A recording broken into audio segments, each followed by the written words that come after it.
What's up, YouTube? What's up, boys and girls, gentlemen and ladies? Welcome to the C. Tyson synopsis. Wanted to do a quick boot review today. I got a new pair of boots in last week. The Chippewa Cuero Brentwood, spelled Cuero Brentwood.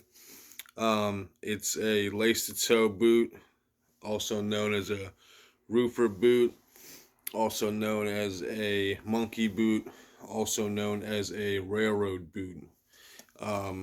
Extremely popular boot back in the 19s and 1920s, 1930s. I got these actually brand new off of eBay. They sell on actually Chippewa's website for $275. I got these for $170 on eBay, so I was excited about that. Let's talk about the boot itself. The boot itself has a Vibram Christie sole, also known as a traction tread. Really love this sole. I have a couple pair of boots now with this sole. It feels very sneaker-like. Feels it gives you a lot of cushion, a lot of grip, a lot of slip resistance. Moving on from the outsole, looks like a rubber midsole and then possibly a half leather midsole.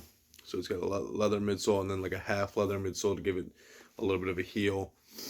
And then you got the Goodyear welt along the side, which is kind of like the gold standard in terms of any outdoorsy boots.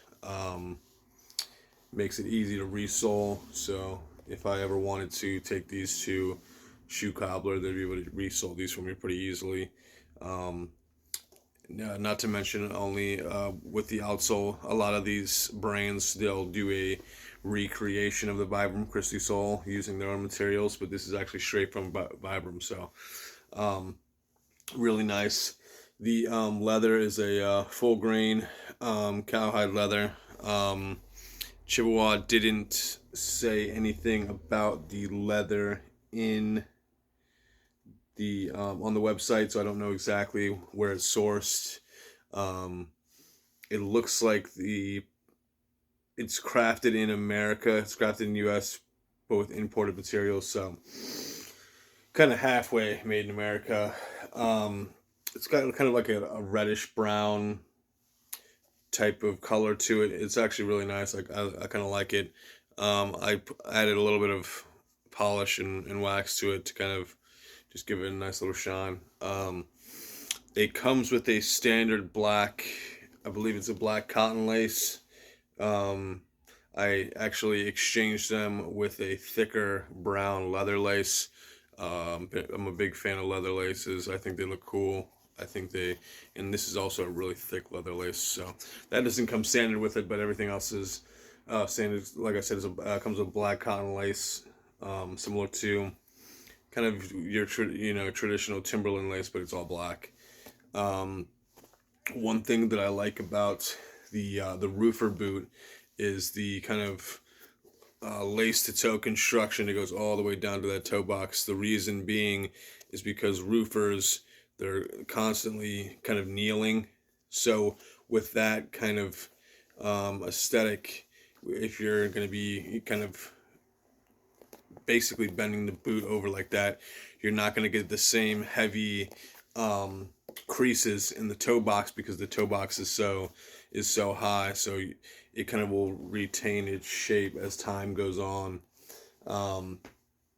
With that being said, I actually have another pair of Chippewa boots that are very similar to this, but they have a black cork sole. I'll see if I can find those here in a second, but I'll finish up with this video.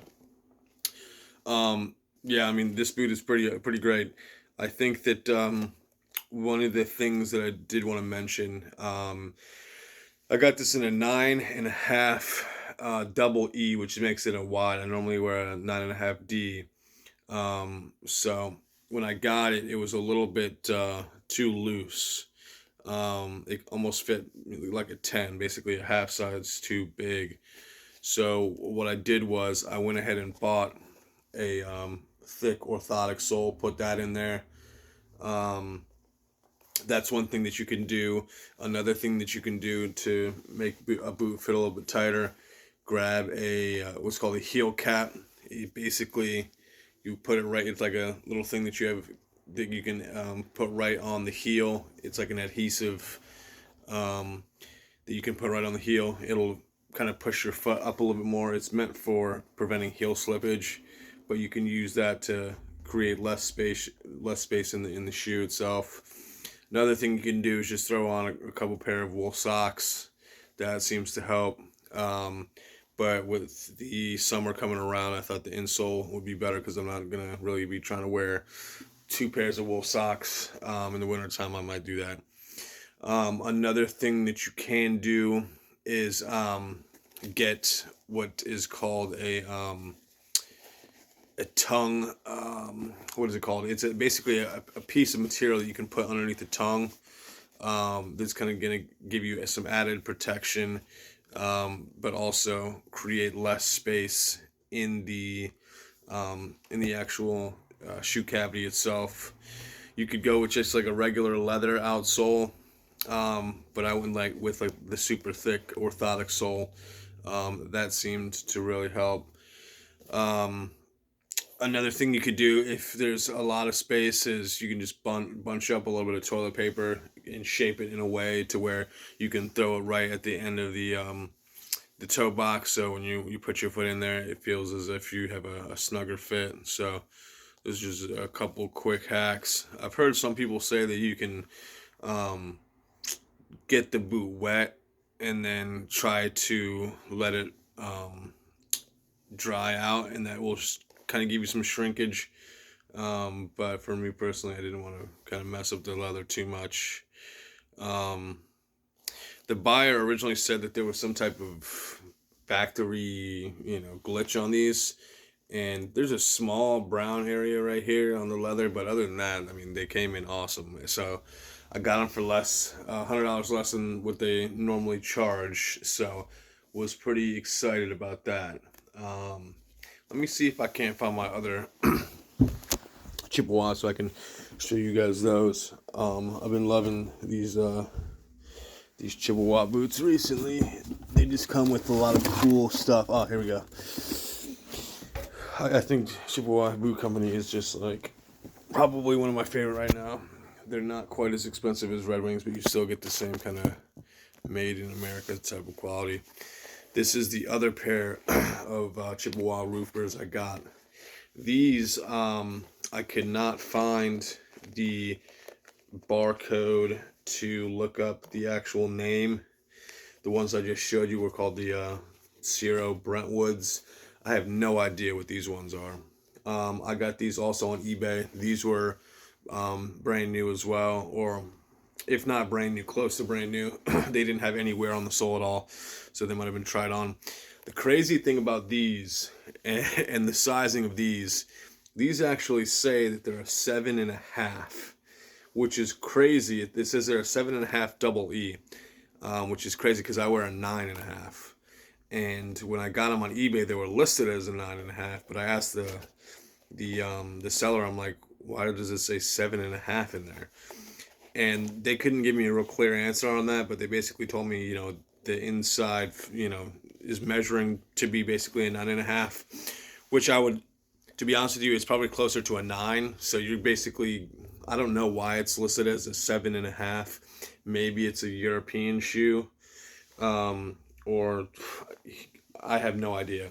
But yeah, it says 7.5, but it fits like a 9. This was actually a little bit tight when I first got it, but after putting in some shoe trees on these bad boys, they stretched right out. So these actually I can wear pretty comfortably with regular socks. I don't know. It might be a little bit tight if I put on a pair of wool socks, but yeah, this is a little bit more of a darker brown. I don't know if you can see a little bit more dark. There isn't a notable difference. Well, let's see. There's a slight difference in size, as you could see. But, yeah. So the sizing difference on Chippewas is a little bit weird. But if you can get a perfect fit, you might as well go with it. The thing I like about these is these are more kind of a traditional style. It looks like this is kind of some like a neoprene outsole, oil resistant. It's got the cool stitching on the outsole as well. This is also Goodyear welted. Really beautiful. This is a dark brown leather. I put another pair of these are just kind of cheap kiwi leather laces that I got. You can get them at the supermarket for like $5.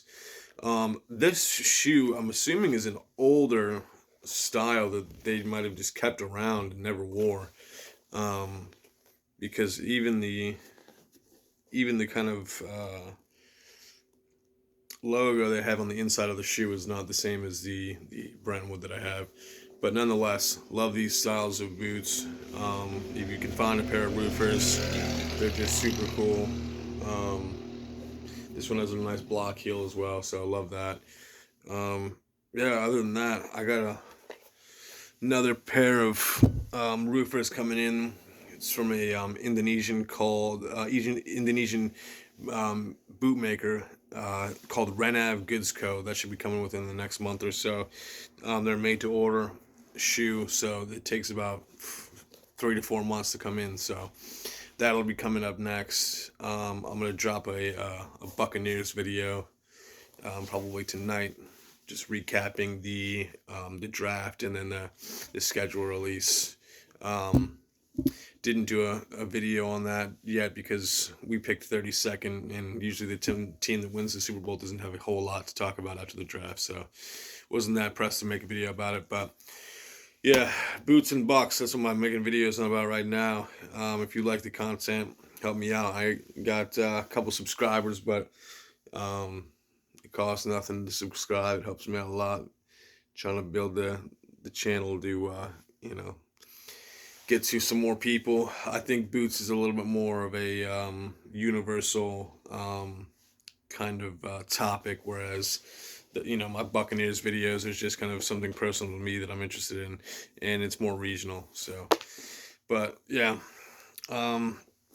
like, comment, dislike, whatever you want to do. Talk trash to me into the in the comment section, and let's have some fun with it. But either way, coming at you soon. Thanks for watching the video. If you got this far, I appreciate it. Helps me out a lot with the longer someone watches, the more YouTube gives you kind of better ratings on that end. But yeah, appreciate it, guys. See Tyson Synopsis, over and out.